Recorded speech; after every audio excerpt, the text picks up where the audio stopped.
Hey guys, welcome back to the channel. Today we are working on removing this hydraulic fan because it is not working, and because of that my power steering is not working either. So what we're gonna end up doing is I got a shroud and an electrical fan that'll work for this Jeep off of eBay. Also got like a fan controller wiring kit thing that we're going to be installing as well. That one I got on Amazon. We also need a piece that goes on the coolant hose so that we can attach the sensor. So let me go ahead and show you the fan that I got. Then we're going to get into removing the old one. Hopefully I don't have to take a lot of this stuff out. I'm hoping I don't have to.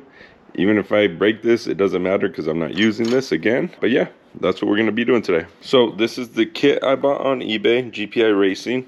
I think I spent $120. So the most important thing is this shroud. So it's going to concentrate all the air and actually cool the coolant in the radiator. So this is specifically made for the 4.7. I'm hoping that this fits. We'll know once I take this one out. This kit also came with the fan. I don't know the CFMs on it, but this is what the kit came with, so I'm hoping it's enough.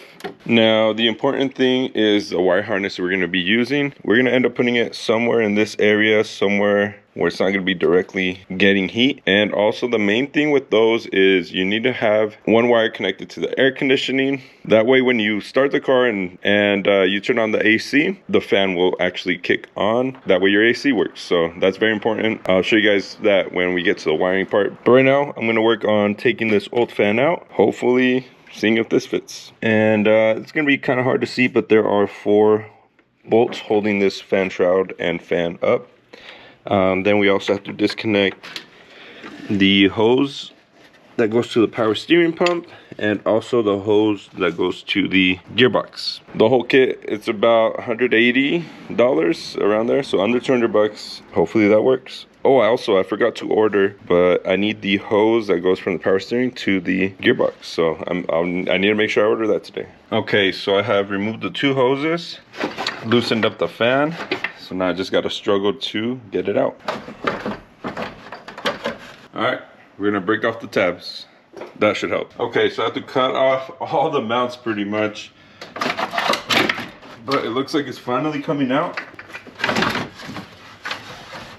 Honestly, to take this out the right way, you would probably want to take the whole cooling system apart. Like take the grill off, take the support off, drain the coolant, take off the hoses, and just remove everything. If you're gonna throw this away anyways, just cut it, honestly. Now, let's see if the holes line up. Well, I'm pretty sure it goes this way, but it's not fitting in between perfectly. So, let me figure that out. So since this is meant for the 3-row aluminum radiator, I think that's why this does not fit on the stock radiator. We did have to cut out 1/2 inch, and now we're gonna weld it. It is aluminum, so if you have something to weld that with, cool. If you don't, find someone to do this for you.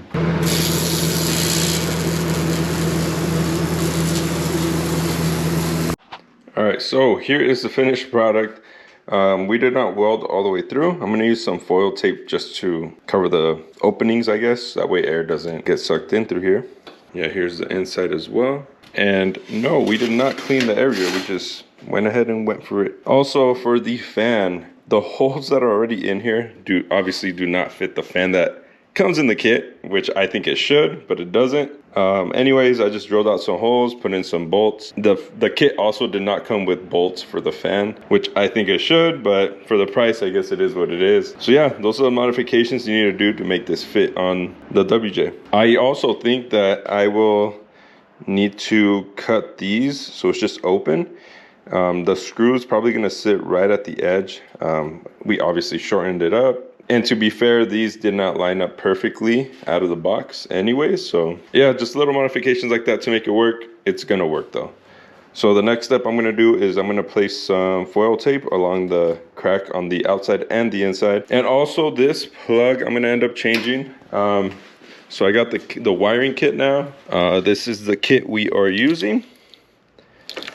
I got it off of Amazon. I have this link down below. I believe this is the air conditioning. Which one? So this yellow one's ignition, The green is air conditioning, so when you turn on the AC, it's going to turn on the fan. That way air flows through and you get AC inside. Over here, this is a dual fan setup. So we got fan 1, fan 2. I'm obviously just going to use fan 1. The red goes to the battery, and then this black one goes to the battery or chassis as well. And then this is what is going to connect to our temperature sensor, which will go here. I bought a little piece that'll go right here and we can attach it there. I am not sure of the size of this, but I imagine you could probably put it in here too. I'm not sure. I'm gonna do it in the coolant hose. On the power steering, this is a brand new one. I already put it in. I put this thing on. I'm still gonna use it. Back here, the only issue is, so we got a hose going from power steering cooler to the top right here, and then we also got a second hose on the bottom down there that would go to the fan. I'm gonna end up capping one of those. I believe I'm gonna use the bottom one and then cap the one back here. I need to do some research on which one I should use, but I was watching XJ videos and the guys use this power steering pump and just block off the top one and use the bottom. So I think that's the route that I'm gonna go on this. And also for the hose that you need, the power steering hose, you're gonna get a 2000 Jeep Grand Cherokee, 1999 to 2000, I believe it is, or 2001. Power steering hose, that'll wrap around the back into there. It'll go down, up, into here. You will need to get a new power steering hose as well. All right, so here it is, ready to put in the Jeep. So what I use is, I use some of this foil grip tape. We use this at work. So I had some in my work van and I put that on the backside. So that stuff is really good, has like a sticky backing, not gonna come off. As you can see the holes, I put some regular foil tape on there. And on this front here, I put foil tape as well since we had that gap. I don't want air to be pulling in through that gap. I want it to be pulling in through the radiator. So I did that. Put some bolts in and she is ready to go. Oh, I wanted to talk about this. For the mounts, I just cut a slit. So each bolt is pretty much gonna be towards the end of this. So I cut it all around. Now it's gonna fit. The reason that I did have to cut it is, again, because I shortened it. So it moved where these sit, so it's not sitting perfectly anymore. But at least now this piece is actually sitting in between the radiator. So let's go ahead and throw it in. This just slides past the hose here. Now this power steering hose gets in the way down here. Just pull it up, you can get right past it. And then now it should just slide. It's way easier to get it in here now with it shortened up. Let me get some bolts in there. It's looking good now. And honestly, this gives a lot of room in this area, so I'm very excited to get this in. Okay, so here's a modification I had to do. This pump here for the 4.7 HO, so with the hydraulic fan, you have the extra spout on the reservoir. Unfortunately, the power steering line does not fit in here, which goes on the pump right here itself. So what I ended up doing, I can't return this pump. I already ran oil in it, so I cannot return it. I bought 4.7, just a regular pump. I took off this piece here where the hose goes in, and I'm just swapping it over to here. And that will make it so that I have the correct fitting for the power steering hose. Now on this side, I'm gonna end up blocking one of these lines. But also when you're taking these off, be careful, there's a spring with this thing here, so just be aware of that. I also noticed the inside pieces that go above the spring are different.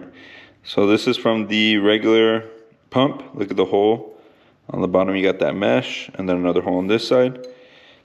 On the 4.7 HO, you got a bigger hole here, and then a little one down here. So I'm gonna switch these over as well, because I don't know if that'll make a difference.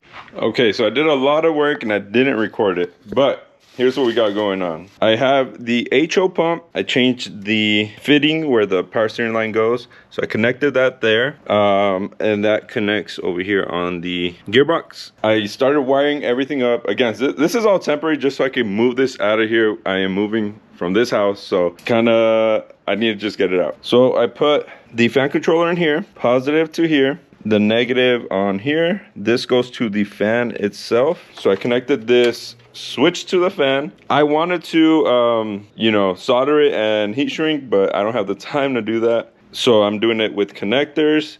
I connected the negative to a black wire. So this is coming off the fan to the battery. And And then the positive to the orange, which is fan 1 on this. And then you also got fan 2, which you don't need. So I just, I'm gonna take the fuse out and then put a zip tie to hold everything up. This green wire for the air conditioning, I'm gonna splice into one of these wires that go to the AC clutch. So when the AC clutch turns on, the fan turns on as well. I believe it would be that yellow wire, that yellow or white, that gives it power. It needs positive power. Next, so I forgot to show with the fan controller here. I have the accessory wire going like around here where these stock wires are at, and there's a plug down there. I ran the wire through there. Here I went on the fuse box on the driver's side and connected the ADA fuse to the radio fuse. So now when I turn the car on, the fan controller turns on and it's not staying running all the time. Unfortunately in here, there's no fuses that turn off with the key. So you also have this green AC wire, and that goes, I'm pretty sure this is the power, not this one, but I'm not getting signal to the AC clutch. I'm guessing it's low on refrigerant just because I had a leak before, so I need to check that out, but we're not going to worry about that right now. But I believe it is that white wire that's the positive. And also, if you remove the fan, you're going to get a check engine light. One thing you could do is save the solenoid, keep it plugged in, and just put the solenoid somewhere, hide it in the engine bay. I threw it away. I was dumb. Those things are super expensive on eBay as well. I meant to save the pigtail that plugged into that fan solenoid, and I forgot and threw it away as well. So I used some of these T-taps, and on the green wire and the red wire, you're gonna hook up one of these resistors. I'll have the one that I use linked down below. You have to use a special one, not like the ones I use for your headlights. So use one that I have linked down below. And again, that thing connects to the red and the green. You will not get a check engine light using that. And you want to mount it to somewhere metal so the heat dissipates from the resistor. I forgot who told me about that, but someone on Instagram sent me a message and let me know that's how you get rid of the code. So yeah, pretty easy to set up this fan controller, just positive, negative. You have the orange wire and the blue wire for fan. I forgot which one I used. And then I also ran a negative wire from the fan to the battery. That way the fan turns on. Make sure you do put in one of those resistors. Here's the finished product of the coolant temp. This displays the temperature that the coolant is, so you can kind of like watch it, and you can also adjust it to whatever temperature you want. I think I have it set to 195. I have seen someone else use a bigger size. I don't know which size it is, but it'll fit in here too, so you don't have to do this. For the power steering, I am using the HO, so you have two plugs back here where you have the returns. I am using the bottom one, okay? So I'm not gonna use the top one. I capped that off. You can buy a cap at AutoZone, and yeah, so that's capped off. The bottom one is a, I believe, 1/2-inch hose, which I have down here. And then coming from the power steering cooler, you get a 3/8 hose. So to make that work, I bought this Edelman power steering filter. You can change the sizes. So on one side I'm gonna have 3/8, on the other one I'm gonna have 1/2. And there's an arrow on this, so you want it pointing towards the power steering pump. So I'm gonna have the 1/2-inch on this side and the 3/8 on this side. That's gonna work. For the fan controller, you also need a temperature sensor. So what I did is I cut a piece out of this coolant hose. I attached the, I forget what this is called, but I have a link of it down below. And then, yeah, you can put the temperature sensor there. Just gotta zip tie the wire out of the way so it doesn't get caught up. But that's pretty much all we have going on. I'm gonna install this now. And then we can fill it up with oil, jump it, and see if everything's working good. So I did not record an outro. I did not record the fan working. I thought I did. I don't have the Jeep here with me. I'm in California right now, so I cannot show you guys the fan working, but it is working. No check engine light either. So make sure if you install one of those fans, either save the solenoid and connect that, or use a resistor like I did, and everything should work. Everything should work properly. I passed smog like that, so no issues there.